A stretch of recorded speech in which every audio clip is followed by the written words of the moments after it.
नमोस्तु महाराज जी, एक शामी महाराज जी। मेरा प्रश्न यह है महाराज जी कि हम शिखर जी की वंदना के समय किस तरह के भाव रखने चाहिए?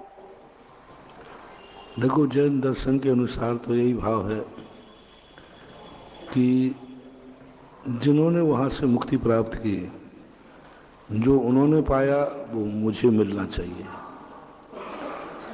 दूसरी भावना पाते हैं कि हम जिन विपरीत परिस्थितियों में जीते हैं, उन परिस्थितियों में भी हम उन परिस्थितियों से प्रभावित ना हो और हम आपके बताए हुए मार्ग पर चल सकें। तीसरी होती है कि हमें वो शक्ति प्राप्त हो जो शक्ति मुझे नहीं है। हमारा बुझा हुआ दीपक है प्रभु, आपका जलता हुआ दीपक है। मैं अपने बुझे हुए दीपक को आपके दीपक से जलाने आया हूँ, ये भाव होने चाहिए। क्योंकि हम हर तरफ से असमर्थ हैं, हमें शक्ति चाहिए।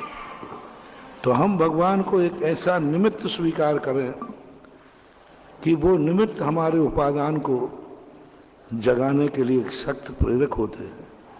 महान लोगों की अपन संगति क्यों करते हैं? इसलिए करते हैं कि हम उस महानता की ज्योति जगा सके। भाव बनते हैं ऐसे। यदि हम अच्छे व्यक्ति की संगति करें तो हमें अच्छे भाव आते हैं, और बुरे व्यक्ति की संगति करें तो हमारे बुरे भाव आते हैं। आप लोग खुद अपने से परख सकते हैं।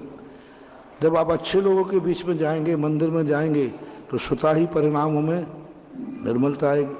और यदि गलत लोगों के बीच में जाएंगे, वहीं कहीं घूमने जाएंगे, कहीं होटल में जाएंगे, तो वहाँ का जो वातावरण आप देखेंगे तो बहुत अंतर आएगा। अभी मैंने ताजगंज के अंदर कहा था कि जब भी कोई व्यक्ति मंदिर जाता है तो एक ही बात सोचते हैं, देखो वस्तु स्वरूप ये है, अपन कहाँ अटक रहे हैं। मुनि महाराजों को देखते हैं, आरिका माताओं को देखते हैं, तो भाव आता है कि जीवन का सार तो ये है, हम कहाँ संसार में भटकते हैं। और वही व्यक्ति जब ताजमहल जाता है तो एक दूसरे को चुकौटी लेता है, देखा जी पत्नी को कैसा चाहते, क्या तुम मुझे इतना चाहोगे? अभी परिणाम किसको देखकर हुए? उसको देखकर। जब इस वातावरण में थे मन विशुद्ध हो रहा था, उस वातावरण में गए तो वहाँ हो गया। तो हमारे जो संसारी व्यक्ति है, इनकी जितनी शक्तियों का जागरण होता है निमित्त से होता है।